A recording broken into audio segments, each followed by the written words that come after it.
Alright, well, this one's a friend indeed, and this is another Pinkie Pie episode. This story of just we start out just with the story of how she in general likes to make everyone smile. She gets a whole song about that. So yeah, just a day in the life of Pinkie Pie, how she goes around helping ponies feel better and just cheering them up. And but then at the end of the song, she comes face to face with Cranky Doodle Donkey, which I don't know, I guess they just wanted a funny name in this episode. But yeah, this grumpy donkey with a miserable past that just does not want to be her friend, even though, of course, that's the first thing she wants. She's friends with everyone in Ponyville, so she tries to start making friends with him right away, and she doesn't understand the notion of someone who doesn't want to be her friend, just wants to be left alone. And the more she tries, the more she annoys him, just keeps getting worse. And I mean, she a few misunderstandings. I mean, like she what blows his wig off and then tries to scream to everyone in the town that he needs a new one. So yeah, stuff like that. And but then she starts to get a few things right. She buys him a new one, gives him the spa treatment, and she starts to get on his good side. But then she accidentally destroys his book of keepsakes and memories of the only donkey he ever loved, the one that is making him so grumpy because he, I guess, lost her in the past. So he's uh, all he has left are the memories, and that's what Pinkie Pie has destroyed. And so he vows never to forgive her. But after a chase around Ponyville to get him to apologize, Pinkie Pie realizes that she actually knows the donkey he's talking about, so she reunites them, and all is well. And actually, I thought this episode was painful. Wow, this is well, okay. Starting out, I mean, it's a shame that I have to say this because this episode started out seeming like possibly the Pinkie Pie episode. This just full force. I mean, it is just her going around being so relentlessly cheerful, just making everyone's day with that smile. So that's the other thing, the smile song. One of the most enjoyable scene in the show. I mean, it might be a little too sweet for you. I can see that, but even admiring it from a distance, it's just so like genuinely pleasant. It's not like um, it's like the. I mean, we've seen, of course, songs before try to be a little too sappy, and it's not. Well, not towards the end. Maybe it does get a little bit sappy, just like pouring it on, just singing about how she likes smiles themselves and stuff. But before that, it's just her cheering everyone up, how she likes to get involved and stuff and make people's ponies day. So that was really good. And then it ends with her face to face with Cranky the donkey, and I mean, just one frame. That's all you need to know what they're going for here. It's like, and yeah, you want it to happen. Like this grumpy donkey face to face with, and he's just a plain looking donkey too, and he's face to face with a character so exactly as opposite, just like bright, cheerful, cute little Pinkie Pie. And I mean, yeah, you want her to cheer him up right away. And it starts out, they play it very well at first. It's like he's uh, ready. I mean, he's in his surly mode. He's like, yeah, don't stay out of my way. Don't mess with me. The first thing he says to her when she's like, I've never seen you before. He's like, kid, you're smarter than you look. And she just said, thanks, I'm Pinkie Pie. Which, so yeah, there's nothing. It's not going to work on her. There's nothing he can do to hurt her as far as just being grumpy goes. But then that's the thing. I said, like, she starts annoying him, and I mean, I think I said back in the commentary review I did, Return of Harmony Part 2, that it seemed like they were a little scared of going too sweet, and that seems like the case here too. I think they were afraid of going too sweet, and that's not an unfounded concern. I mean, if you're going to take the sweet route at all, you have to kind of walk a tightrope and, I mean, rein it in. But if you're not, if you're gonna steer away from that, just like make sure you deliberately avoid being sweet. You have to have something else to take its place. You have to have something that just as full-blooded, just as effective to use instead. And so the route they go is that she actually does not do anything that effective to cheer him up at first, but she annoys the heck out of it, almost like Squidward with SpongeBob, that he actually has reason to be annoyed by her. She's too much for him. She is too much his opposite. And I mean, just, yeah, hijinks ensue. And I mean, so, and basically, I know what they thought they were doing is that they were playing it for comedy, just like Pinkie Pie's too hyper, but this donkey's too grumpy. So I mean, it's just hijinks ensue. Let's laugh it up until the serious thing happens where Pinkie Pie accidentally destroys his book and makes him mad, and then it's time to, okay, actually reconcile them. But the thing about that is, for comedy, like, because they're trying, that they actually want you to think that she's genuinely annoying him, and I mean, and that he does have a reason to be bothered here, that he is genuine, well, going in circles here, but yeah, that he's genuinely annoyed. So, okay, in and of itself, that's not appealing that just some random guy comes into town and somebody starts annoying him and just like forcing themselves on him, and he just wants to get away and he can. In and of itself, that's not appealing, but I mean that, obviously comedy, there's suffering involved. But here's the thing I really think they miss here. This is why this episode, frankly, with the attempts to be funny, just annoyed the heck out of me. It was really, I thought it was hands down obnoxious, and here's why. I think, okay, when the suffering straight man routine, you need a punchline. I mean, they have lots of punchlines here, but you also need a setup. You need to answer the question, what's the joke? Okay, what are we laughing at here, essentially?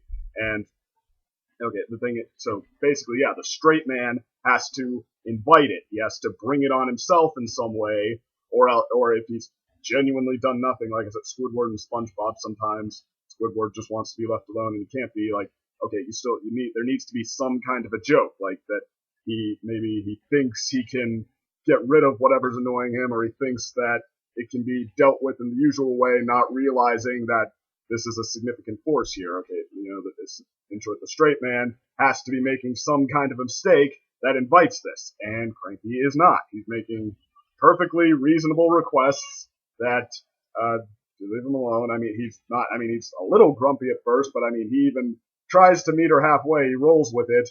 So I mean, so what's the joke here?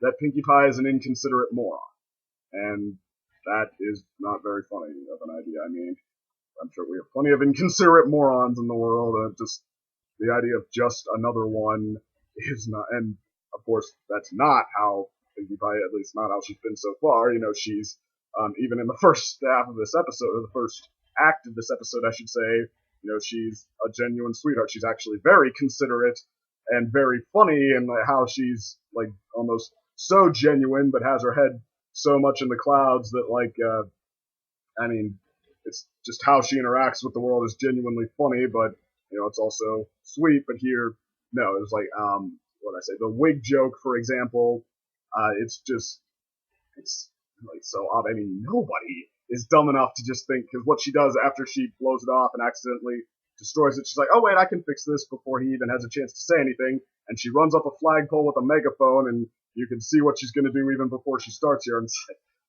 really? It's just like, you think of, I don't know, just the most obvious joke you could there, because, like I said, there's no setup there. She's just being inconsiderate. She, somehow doesn't think drawing attention to from the whole town to the fact that he's bald, she somehow doesn't think that's inconsiderate, and more than anything, what comes across here is like, wow, that's really dense on her part. So, I mean, like I said, if there was a setup, like if she destroyed his wig and he'd be like, oh my gosh, I need a new one right now. And she's like, well, maybe I could get you one, but I don't think you want me to.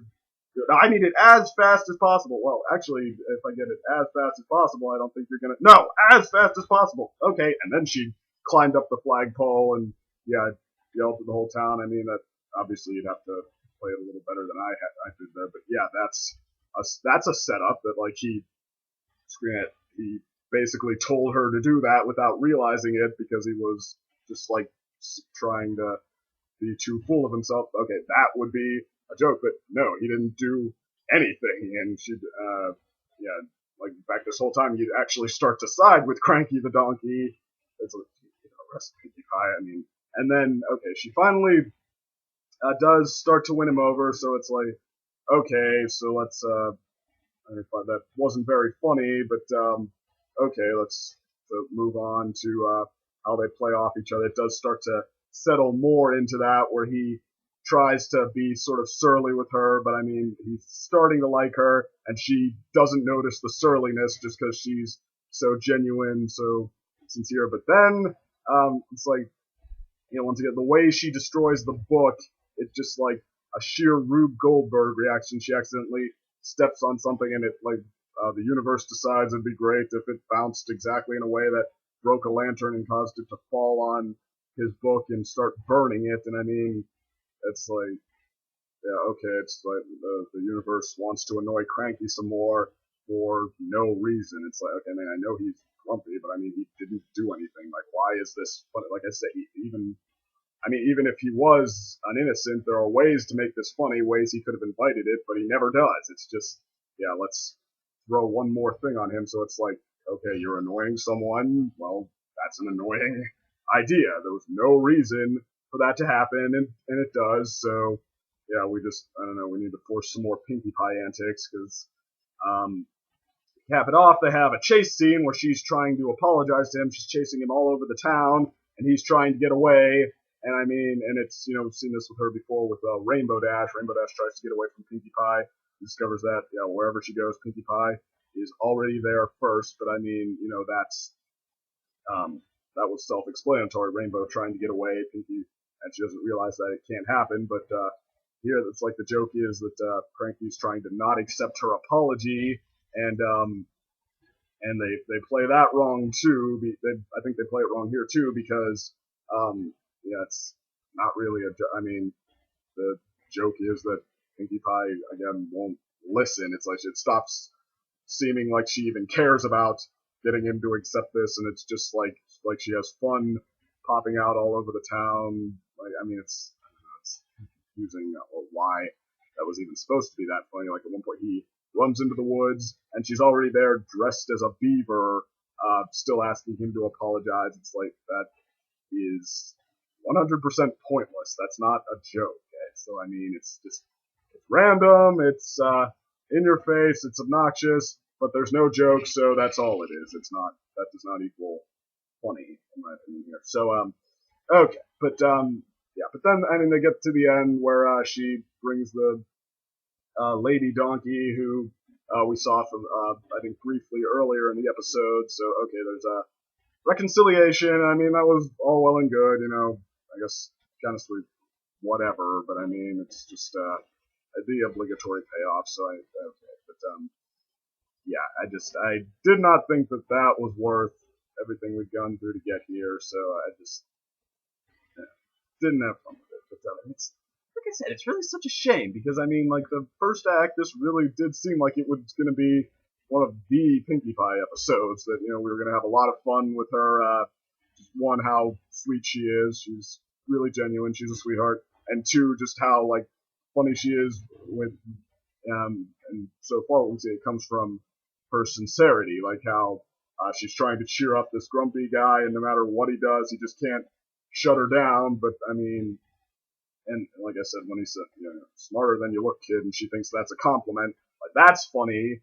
But yeah, the joke is that, I mean, she's just so genuine, so fun-loving that, like, it just goes in one ear and out the other. So, I mean, that's a joke, but that that it goes in one ear and out the other for no reason, that she's just decided she doesn't like listening anymore to common sense or to what he's telling her again and again, that's really not very funny. So, okay, and that's more the route this episode goes, so I just, and that was most of the runtime too, so I spent most of the runtime being annoyed. So, okay, I mean, I appreciate what they were going for here, but I think they just misfired, so this is going to have to be my second thumbs down, which, it's a shame, but, I mean, I don't know, I can't say I'm, like, hold it too much against them. They tried something that was a good idea in theory, and they were getting there, and then they misfired, and that's how it goes sometimes. So, okay, Well,